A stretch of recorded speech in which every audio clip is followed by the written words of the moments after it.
계속해서 룻기 강의 말씀 듣도록 하겠습니다. 이삭 줍는 여인, 이 제목으로 같이 은혜를 나누기 원합니다.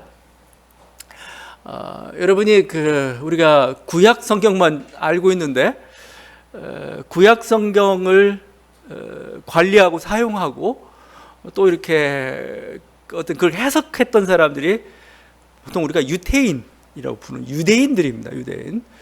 그래서 그것을 그냥 랍비 유대교 이렇게 부르기도 해요. 근데 그들이 성경을 분류하는 방식이 있습니다. 분류하는 방식 중에 메길로트라는 게 있습니다. 메길로트인데 메길로트는 두루마리라는 뜻입니다. 근데 5개의 두루마리를 특별히 메길로트 이렇게 따로 구분해서 부릅니다. 성경이 5권인데 5권이 약간 뭔가 굉장히 이렇게 성문서적이면서 굉장히 뭔가 우리 어떤 생활과 좀 관련된 그런 모습들을 담고 있어요. 그게 5개가 룻기하고 아가서, 전도서, 예레미야, 애가, 에스더서입니다. 이 5개를 그 유태인들은 유대교에서는 절기 때마다 부르게 되어 있습니다. 그래서 6월절부터 마지막 부림절까지 해가지고 중요한 절기 때마다 읽어야 됩니다. 오늘 읽은 룻기는 언제냐? 바로 맥추절, 우리가 오순절이라고 하죠. 오순절은 6월절부터 50일째 되는 해. 대충 따져보면 또 이렇게 보리추수가 끝나는 때예요. 보통 한 6월 정도 접어드는 그 시기입니다. 그래서 맥추절, 보리추수이죠. 그게 오늘 1장 22절에 보리추수 때 이렇게 되어 있죠. 그래서 룻기는 맥추절에 읽어야 됩니다.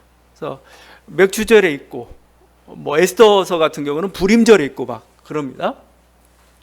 6월절에 있는 게 또 따로 있고 막 여러 가지 있는데 하여튼 그래서 메길로트라고 해서 굉장히 유대인들에게 사랑을 받는 그런 성경이죠. 보리추수 때 결국 읽으면서 유대인들은 무슨 생각을 했을까?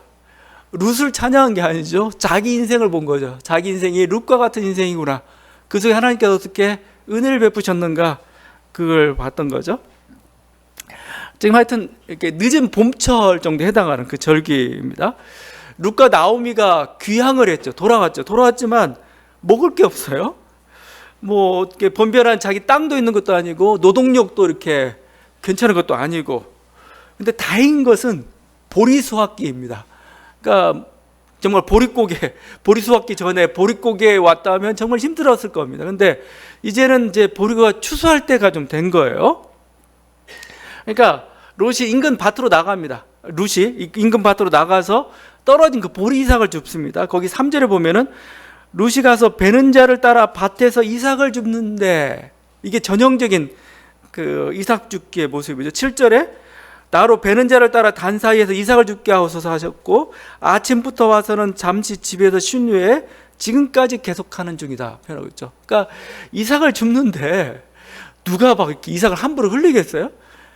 그냥 그래도 거기서 이삭을 주우려면 정말 쌀 한 톨 줍듯이 이렇게 아주 그냥 그런 식으로 해야 되기 때문에 어떻게 뭐 하루 종일 쉬지 않고 해야 이렇게 얻을 수가 있는 그런 모습이죠. 그리고 뭐 사람들 많을 거 아니에요. 여러 사람들이 모여와서 하면은 굉장히 그게 힘들죠. 자기가 빨리 움직이면 움직일수록 이렇게 이삭을 많이 구할 수 있는. 그래서 쉴 틈 없이 일을 해야 됩니다. 예전에 우리 보물찾기라고 있었는데 이렇게 보물찾기 하는데 보물을 잘 찾는 사람이 있습니다. 저는 잘 못 찾았어요. 근데 나중에 비결을 알았어요. 보물을 잘 찾는 비결은 빨리 뛰어가면 됩니다. 그냥 누구보다 먼저 빨리 가면은 눈에 보여요. 막 하면 되는데 천천히 가면은 결코 찾기가 어려워요. 이삭 줍기도 마찬가지입니다. 먼저 가서 하기 때문에 부지런해야 돼요. 그러니까 쉴 틈이 없는 거죠.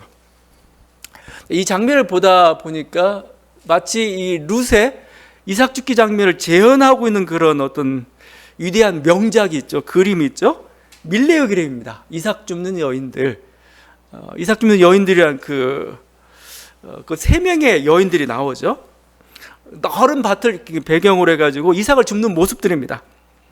얼굴은 잘 보이지 않아요. 근데 이렇게 이삭을 주어야 되기 때문에 두 여인은 마치 바늘을 찾듯이 이렇게 고개를 거의 땅에 쳐박듯이 해가지고 이렇게 허리를 굽히고 이렇게 이삭을 줍고 있습니다.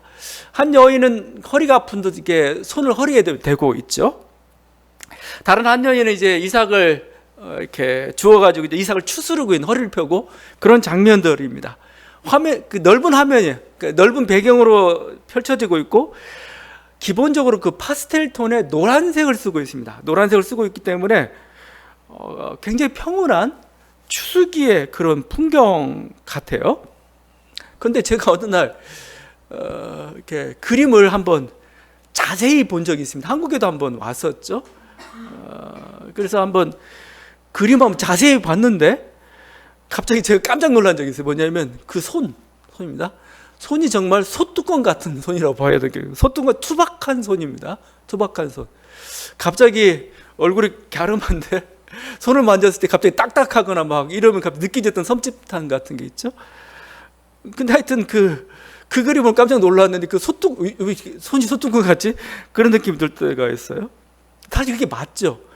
지금 우리는 굉장히 낭만적으로, 전원적으로 표현하고 있는데 굉장히 그것은 농촌의 어떤 고단한 어떤 그 풍경이라고 할 수가 있죠. 아니나 다를까 여러분 자세히 보게 되면 저 멀리에 누가 있냐면 말을 탄 지주가 있습니다. 마름인지 지주인지 하여튼 말을 탄 자가 감독하고 있습니다. 근데 그걸 왜 이렇게 희미하게 그려놨는지 모르겠어요. 그리고 그 곁에는 한때의 일군의 농군들이 있습니다. 그래서 열심히 추수를 하고 있죠. 그래서 이 세 명의 여자는 그 일꾼들의 하나인지 아니면 그냥 이렇게 떨어진 이삭 주우러 온 가난한 사람인지를 잘 모르겠어요. 그냥 뭐 사람들은 평가하기를 그냥 가난한 사람들이 이삭 주우러 왔다 하겠지만 저는 그렇게 안 보여요. 아주 악랄한 지주는 어떻게 하냐면 이삭 한 톨도 남기지 말라고 사람들 다 부려가지고 다 주워라고 할 수도 있어요. 뭘 하고 있는지 모르겠습니다. 하여튼 그렇게 때문에 암담한, 어떻게 보면은 또 우리 노동 현실이 사실은 이게 19세기 작품이니까요. 막 아이들이 그 공장에 들어가서 굴뚝 청소하고 집안 굴뚝 청소하고 뭐 이러던 때에 그 농촌에 일어나고 있는 아주 가난한 어떤 그런 모습들이죠. 밀레가 그런 그림들을 많이 그렸습니다. 밀레 명작 중에 하나가 또 만종이죠. 저녁에 이렇게 저녁 노을에 기도하고 있는. 근데 우리나라 참 이상해요. 왜 이렇게 밀레의 만종이 이발소 같은 데 많이 걸렸나? 그래서 이발소 그림입니다. 대표적인 이발소 그림. 가면 항상 만종을 다 그려놓고 무슨 유행했는지 모르겠어요. 굉장히 뭔가 굉장히 경건해 보이죠.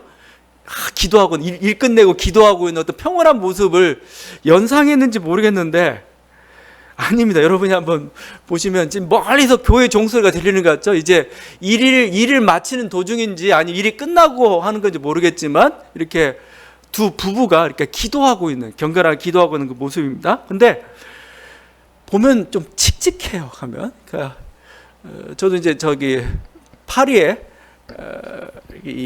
갑자기 여기가 생각이 안 나네. 예, 유명한 미술관이죠. 예, 거기 갔어요. 거기 가서 보는데 작아요. 작은데 너무 좀 이렇게 좀 답답해요.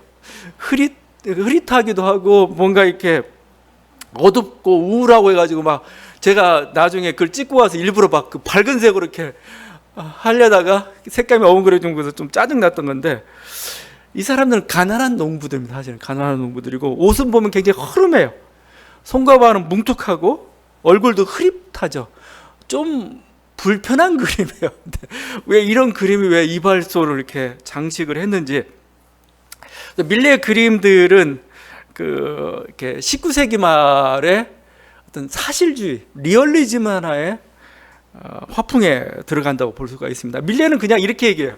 자기는 전원의 풍경을 그대로 그렸을 뿐이다 라고 했는데 그게 문제가 되고 사람들에게 좀 불편하게 만들었습니다. 첫 번째 불편한 건 뭐냐면 가난한 자가 주인공이 되었어요. 이게 아무런 그 농촌의 그 안악들이, 가난한 자들이 농촌 부부가 그 화폭의 주인공이 돼서 등장하는 것 자체가 불편한 거죠. 여러분도 드라마 보라면 대부분 다 뭐 우리 팀장님의 어떤 뭐 상류층의 부잣집 뭐 이런 식의 걸 좋아하지, 아주 너자분한 어떤 가난한 집 얘기하게 되면 보통 어르신들이 그러다 화면 돌리더라고요. 그러니까 재미없어 그래요.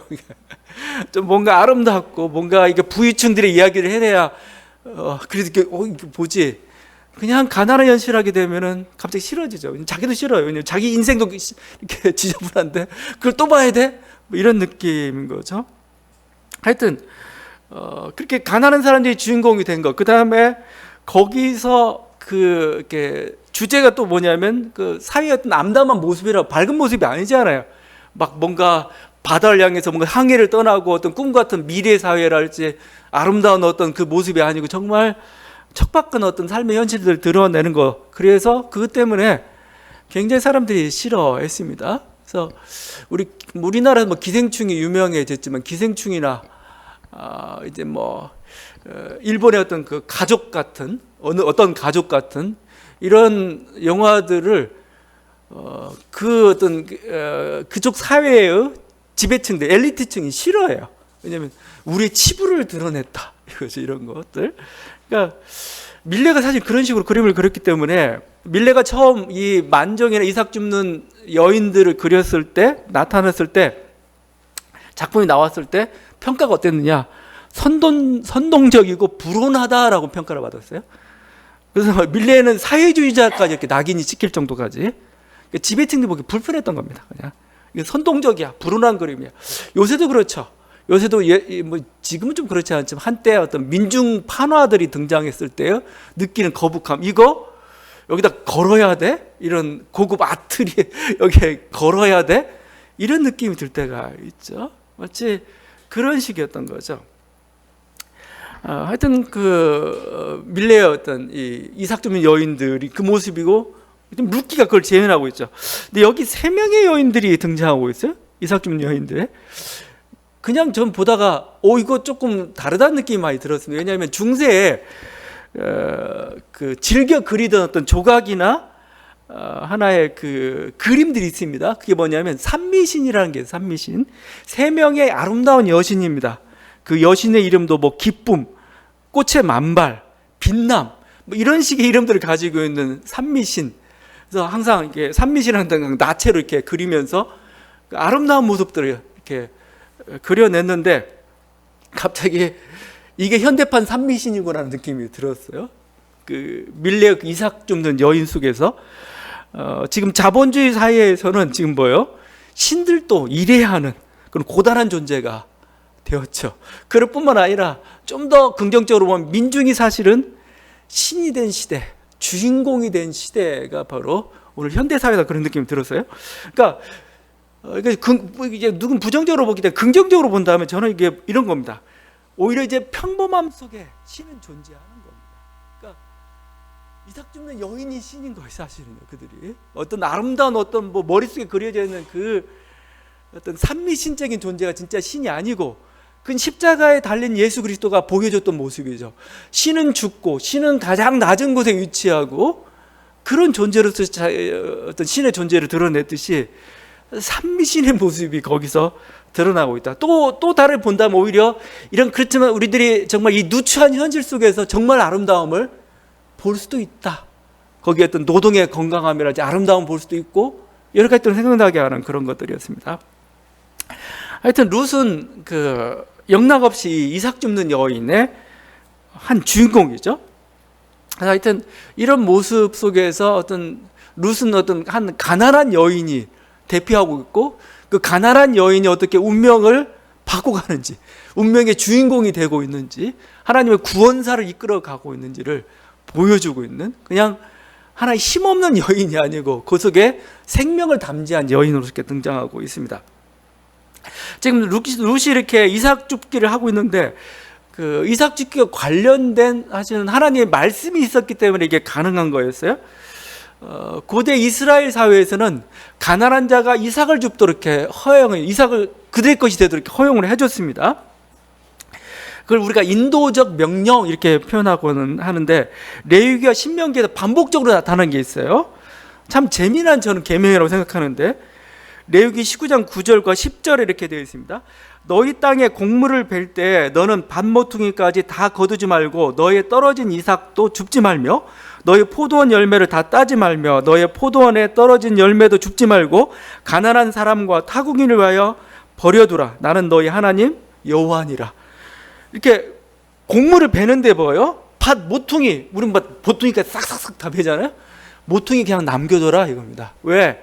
이건 나중에 가난한 사람들이 뭐예요? 정말 먹을 거 없으면 와서 먹어야 될 거 아니에요? 그리고 하다가 이게 이삭이 떨어뜨렸어요. 이거 주워야지. 그러지 말라는 겁니다. 그냥 놔둬라 이거예요. 왜냐하면 가난한 사람들이 와서 이게 주워갈 수 있도록 해준 거죠. 그래서 땅도 없는 사람들, 노동력도 빈곤한 사람들이 최소한도 먹을 수 있는 길을 이렇게 열어놨던 거죠. 그러니까 이게 참 대단한 어떤 하나님의 어떤 윤리적 계명이라고 할 수 있습니다. 여기 분명히 가난한 자하고 타국인이라고 나왔어요. 타국인은 자기 생애 기반이 없는 거죠. 그리고 이곳까지 오기까지는 뭔가 사연이 있는 거죠. 여러 가지. 근데 지금 룻은 두 범죄에 다 들어가요. 가난한 자이면서 타국인인 그런 존재죠. 어떻게 보면 레위기나 신명기 말씀은 정확히 룻과 같이 가난한 사람을 위하여 쓰여졌고 그들의 어떤 목숨을 부지할 수 있도록 하기 위해서 이렇게 이삭 다 줍지 마라. 너희가 이렇게 추수하다 떨어뜨리면 이제 가난한 사람 와서 그걸 주고 그걸로 이제 어떻게든 배를 채우는 그런 모습이죠. 우리도 비슷한 게 남아 있죠. 뭐 까치밥이라고 옛날 까치밥, 감 같은 거 있으면 다 안 따먹죠. 일부는 남겨두죠. 왜냐하면 까치도 먹어야 되니까. 근데 요즘 사회는 그걸 다 먹으려고 그래. 다 자본주의 사회가 그래 그냥 싹 그 손실 하나도 없이 그리고 최대 효율성을 그해가지고 뭔가 이렇게 땅도 그냥 막 이렇게 지력 닿을 때까지 본전 뽑고 이게 어떻게 보면 이렇게 우리 자본주의였던 우리가 그걸 착취라고 하죠. 착취, 노동력 착취부터 시작해가지고 어떤 그 자연 대지에 대한 어떤 착취, 자연 만물에 대한 착취. 그러다 보니까 우리가 결국은 그 대가가 이 기후 위기라는 대가고 그 이스라엘이 70년 동안 나중에 바벨론 포로로 끌려가죠. 근데 하나님이 왜 70년이라는 숫자를 줬느냐라고 했을 때 그 재밌죠. 해석이 원래 7년째 안식을 해야 돼요. 7년 안식년이라는 표현입니다. 7년째 안식을 해야 되는 땅을 쉬게 해야 되는데 뭐요? 안 쉬고 계속 굴렸습니다. 그래서 이스라엘 왕국 역사가 490년이에요. 490년. 결국 따지면 한 번도 안식일을 안 지켰으니까 70년 동안 안식을 안 지킨 거죠. 그래서 강제로 안식하게 했다. 이런 식의 논리들이 좀 나오고 있죠. 그러니까 쉴 건 쉬게 하고 또 나눌 건 나눠야 됩니다. 그래야 사회가 돌아가고 이렇게 되는 건데 그걸 다 먹어버리면 안 되는 거죠. 인간이 항상 그 짓을 하죠. 인간에게 숨 쉴 틈이 필요하고 또 약자들은 그 나눔을 통해서 서로가 이렇게 건강한 공동체로서 이렇게 살아갈 수가 있는 거죠. 지금 보니까 막 정부에서 뭐 69시간제 노동 뭐 이거 확대한다는 뭐 이런 말도 나오고 막 그래요. 이 사람들 정신 있나? 69시간이면 69시간이면 하루에 11시간씩 6일 일해도 66시간밖에 안 돼요. 그걸 허용하겠다는 건데 그냥 제가 항상 볼 때마다 느끼면 술 취한 정부 같아요. 술 취한 정부에서 언제 이런 말을 계속 듣고 있어야 되나? 오히려 줄이고 오히려 그들에게 어떤 삶의 여유와 뭔가 이렇게 뭔가 정말 어떤 행복을 위해서 보장해 줘야 되는데 더 그냥 일하도록 족치고 그냥 합법화 시켜 주려는 그런 식으로 가게 되면은 안 되죠, 그게. 근데 하여튼 저녁 없는 삶을 이제 만들어 보려고 하는데 하나님의 말씀 그게 아닙니다. 우리 인생 속에서 뭔가 우리가 인생 여유가 좀 필요할 때가 있어요. 그러니까 악착같이 그냥 이렇게 뭐 착취하듯이 자기 인생 그냥 다 그렇게 만들지 말고 자기가 번 거에 대해서 내가 벌었으니까 내가 다 쓴다. 그러지 말라는 겁니다. 하나님은 뭐요? 네가 벌었더라도 일부는 남겨둬라. 일부는 다른 사람 위해서 주어라. 이거예요. 저는 그게 교회 헌금이라는 거, 교회 11조라는 게 사실 다른 게 아니라고 생각합니다. 이건 뭐예요? 하나님 그 훈련을 저희들에게 시킨다고 봐요. 네가 다 노동을 했지만 사실 이 노동을 한 거 보게 되다 보면은 결국 네가 다 한 건 아니잖아요. 뭔가 여러 가지 다른 도움이 손길들이 겪기 때문에 네가 다 혼자 벌었다고 다 쓰는 건 아니라는 겁니다. 사실은 그것도 가르쳐줄 뿐만 아니라 그 다음에 인간이라는 존재는 한 사회라는 것은, 한 민족이라는 것은 가족이에요. 가족. 그렇죠? 너만 잘 먹고 잘 살고 이쪽은 힘들어하고 있으면 되는 거냐? 아니라는 겁니다. 모두가 다 어느 정도 이렇게 먹고 살아야 되기 때문에 뭐예요? 하나님 바라보는 가족인데, 그래서 최소한의 어떤 그런 어떤 인도적 장치로서 준 게 이 이삭 죽기를 허용하라는 겁니다. 우리는 어떤 그것들이 좀 사실 필요하고, 그래서 우리들이 어느 정도 번 돈에 대해서는 헌금한 걸 아니면 사회적 기부를 하는 건 사실은 이 성경에 이렇게 오늘 말씀에 하고 있는 어떤 밭 모퉁이를 남겨둬라, 이삭을 그냥 떨어뜨린 데 놔둬라, 그 말씀의 의미라고 볼 수가 있습니다. 국가적으로는 이것은 뭐 저는 사회보장제도로 생각해요. 사회보장제도입니다. 이건 정말. 그래서 가난한 자의 그 모순, 어떤 최소한의 먹거리들을 보장해 줄 수 있는, 건강을 보장해 줄 수 있는 그런 것들이 사실은 성경 속에서 이미 하나님께서 명령하셨던 바고, 그게 어떤 현대적 적용이라고 볼 수가 있어요. 하여튼 이런 배경 속에서 룻과 지금 보아스가 만나고 있고, 여기서 하나님의 역사가 이루어지고 있습니다. 그 보아스가 이제 처음으로 이제 등장하는데, 보아스의 소개가 범상치 않죠? 거기 1절에 엘리멜렉의 친족 중 유력한 자가 있으니 이름은 보아스더라. 이 보아스는 이름 자체가 빠르다, 강하다, 이런 뜻을 가지고 있을 뿐만 아니라 유력한 자라고 합니다. 유력한 자, 힘이 아주 센 자, 강한 자입니다. 힘도 있고 재력도 있고 지역 유지, 거기다가 총각이에요. 총각이라고 하기가 하여튼 결혼을 안 했어요, 이제. 자, 이게 지금 그 다음에 나오미 남편이 엘리멜렉, 그 먼 친척입니다. 마치 지금 이 모습은 구원자의 등장입니다. 구원. 가난한 그 신데렐라의 운명을 바꿔줄 하나의 왕자와 같은 영웅의 출현이죠. 우리식으로 표현하게 되면 귀인의 등장입니다. 귀인의 등장. 여러분도 뭐 금년 한 해 저쩌면 이 중요한 건 귀인이에요. 귀인. 좋은 사람 만나야 돼요. 좋은 신랑감, 좋은 신부감, 또 자기 인생에 도움이 되는 좋은 귀인들을 만나야 되는 지금 귀인이 등장하고 있습니다. 근데 이 만남이 예정된 거냐, 계획된 거냐? 아닙니다. 3절에 이렇게 돼. 3절에 룻이 가서 베는 자를 따라 밭에서 이삭을 줍는데 우연히 엘리멜렉의 친족 보아스에게 속한 밭에 이르렀더라. 계속 이삭 죽기 하다가 가보니까 보아스라는 밭에 가게 됐다는 것은 우연이라는 단어를 쓰고 있습니다. 진짜 우연인 거죠. 지금 우연히 간 거야. 근데 우연이 아니죠. 결국은 이 일을 계기로 해서 보아스가 만나게 되고 결혼할 가정을 갖게 되고 거기서 다윗의 조상이 이렇게 나오게 됐죠. 그 먼 미래적 관점에서 보게 되면 이것은 필연적인 거죠. 필연적이죠. 마치 뭔가 운명에 이끌리듯이 이삭을 주었는데 그게 보아스의 밭까지 오게 된 거죠. 요즘 그래서 이런 말 많이 쓸 때 우연을 가장한 필연, 그죠? 우연을 가장한 그 필연이라는 말을 사용하기도 합니다. 근데 사실 이렇게 보면 좋을 것 같아요. 오히려 사실 우리 주변에서 일어나는 일 전부 우연한 일이죠. 근데 우리 인생이란 건 뭐냐?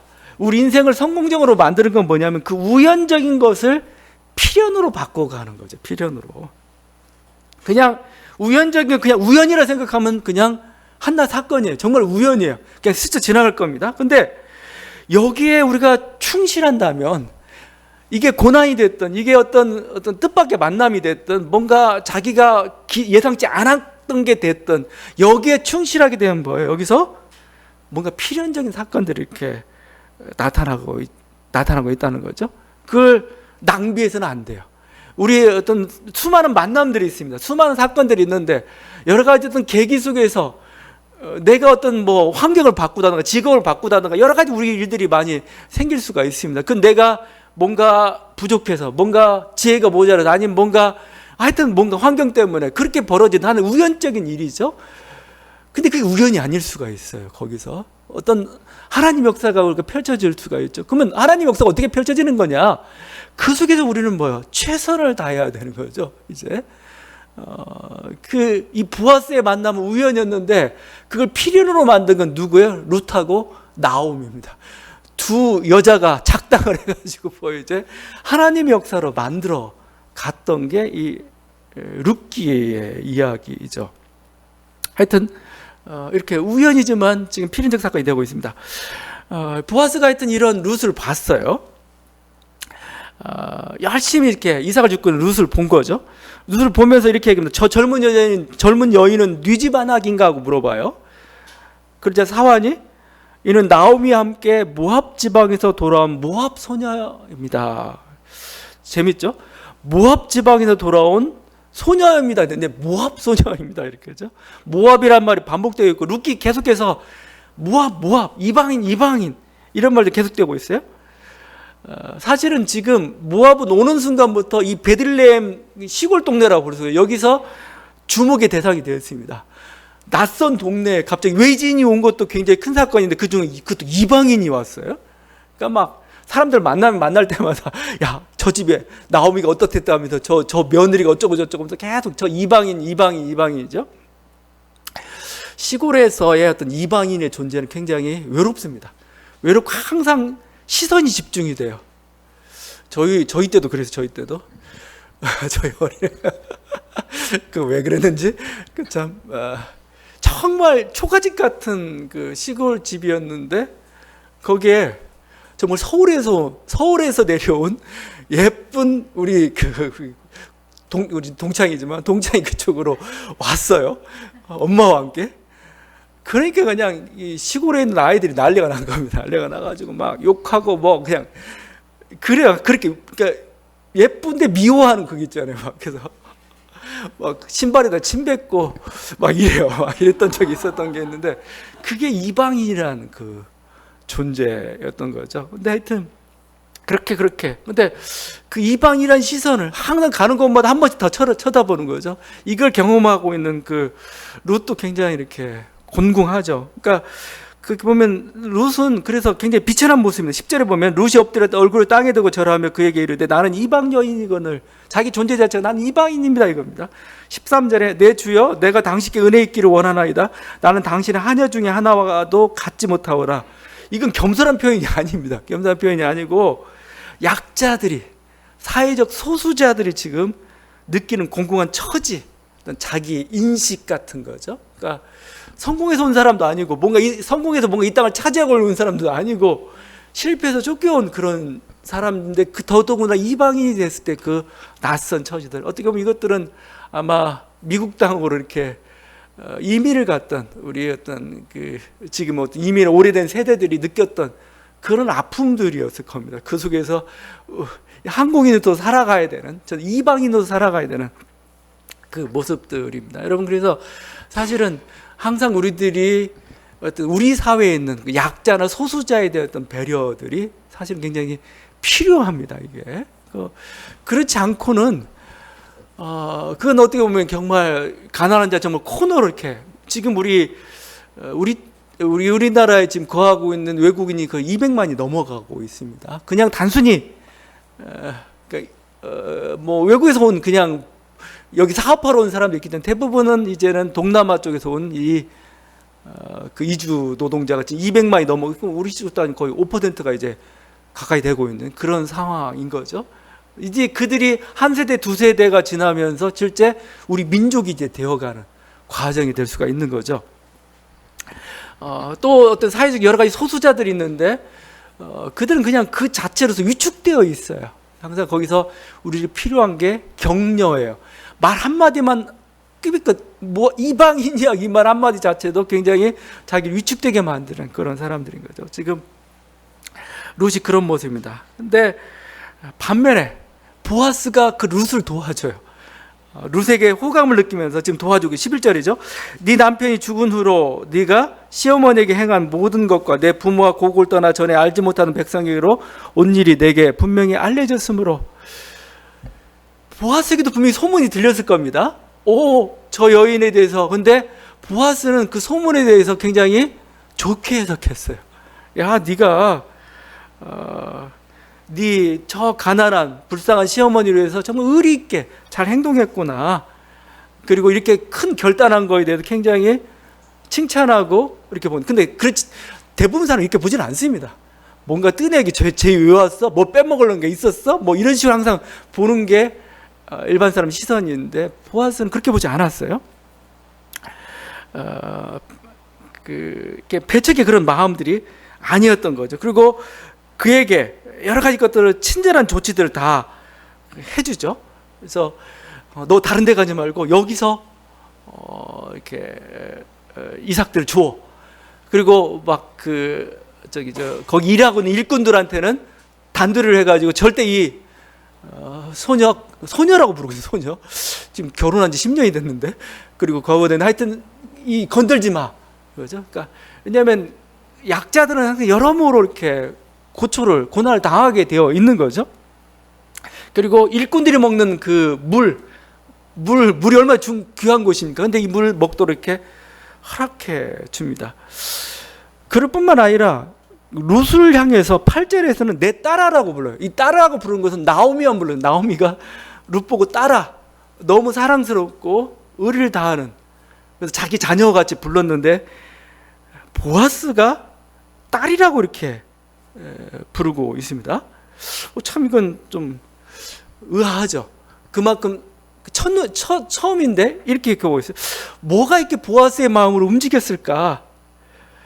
룻이 어떤 게 굉장히 근면하고 어떤 선한 행실, 의리 있는 그 모습인가?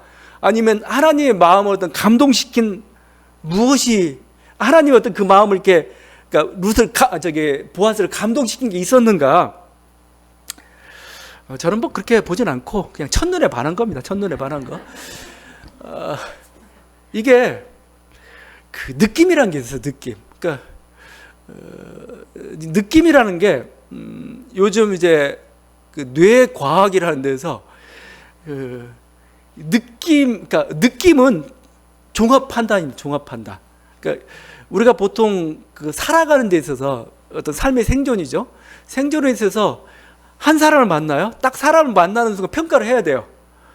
제가 선인지 악인지, 나에게 이로운지, 나를 해칠 사람인지를 빨리 알아야 생존할 수가 있어요. 거기서 나타나는 게 느낌입니다. 느낌. 딱 보는 순간 벌써 뇌과학자들 하는 말이 있습니다.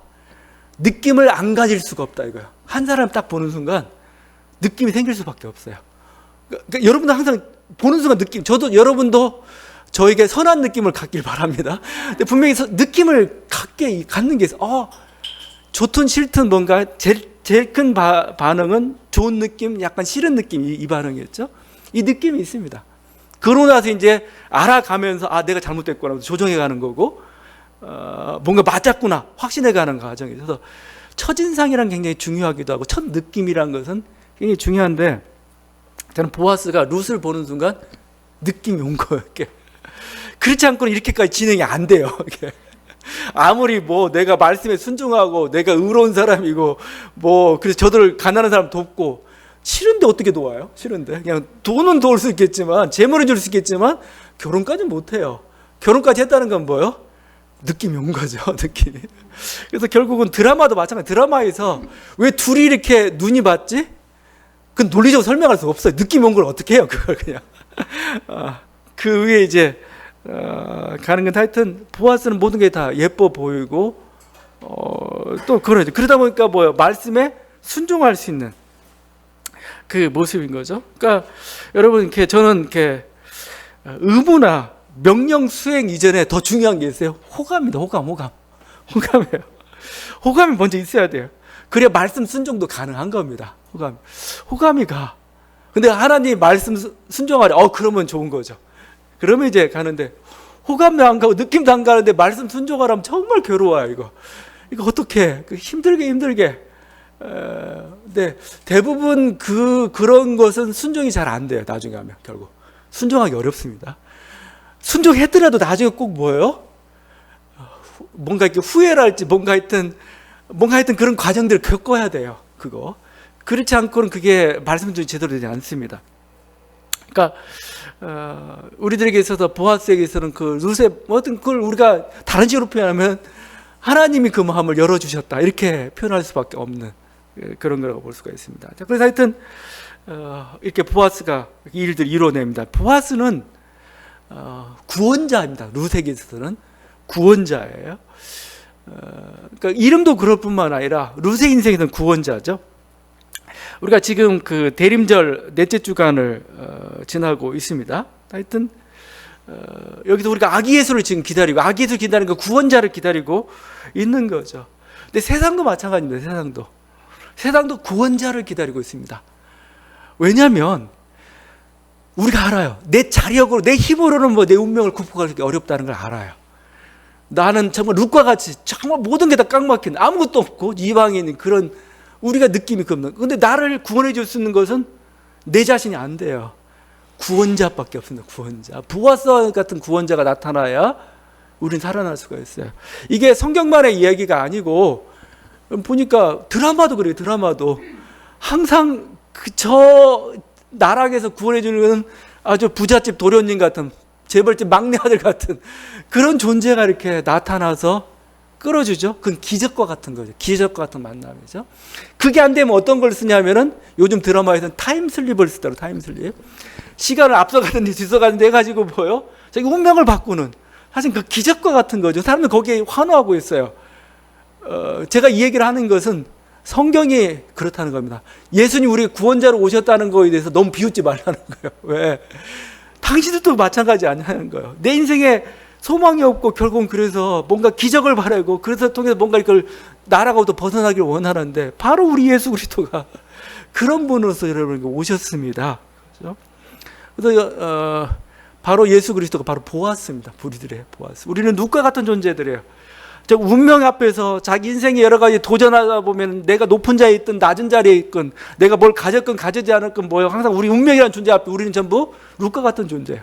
뭔가 소외되어 있고 뭔가 주인이 아닌 것 같고 뭔가 연약하고 뭔가 부족한 것 같고 여기서 우리가 어떻게 이 운명을 돌파할 수 있을까? 그럼 바로 보아스가 와야 돼요. 보아스가. 그가 우리를 구원해 줄 수가 있는 겁니다. 그게 바로 우리가 대림절에 기다리고 있는 아기 예수 그리스도고 그분이 우리들에게 구원자가 되셨다. 근데 이 구원자는 정말 예수님이 그냥 그 2000년 전 팔레스타인에 오는 그것으로 끝났다면은 그냥 아무것도 아니죠. 근데 그분은 뭐 우리들에게 성령님을 허락하신 성령님. 성령이란 존재. 이제 보아스가 뭐예요? 성령이란 형태로 우리들에게 우리 주변에 우리 마음속에 시공간을 초월해서 옆에 있다라고 말씀하고 있어요. 네가 언제든지 손을 뻗으면 네가 언제든지 뭐예요? 그에게 도움을 요청하고 네가 언제든지 하나님 말씀에 반응해가지고 간다면 거기에 너의 구원자가 기다리고 있다는 겁니다. 널 도와줄 수 있다는 거죠. 그러니까 기적이 사실은 더 이상 필요한 게 아니에요. 이미 기적은 우리들에게 와 있고 결국 우리들에게 필요한 건 우리들은 믿음이라고 표현하고 있습니다. 믿음. 우리들의 마음이라고 표현하고 있습니다. 다이아몬드는 실상 우리 마음 가운데 있어요. 우리들이 그것이 각성해서 우리가 그걸 바라보면서 우리가 어떤 우리 안에 계신 그 구원자를 바라보면서 우리 눈이 열려서 그분께 기도하고 그분을 모셔드리고 그분과 함께 할 때 우리 인생에 정말 기적과 같은 일들이 일어날 거라고 주께서 말씀하고 있습니다. 다시 한번 그리스도 안에서 우리 자신을 찾고 또 존귀케 되는 저와 여러분에게 바랍니다. 기도하시겠습니다.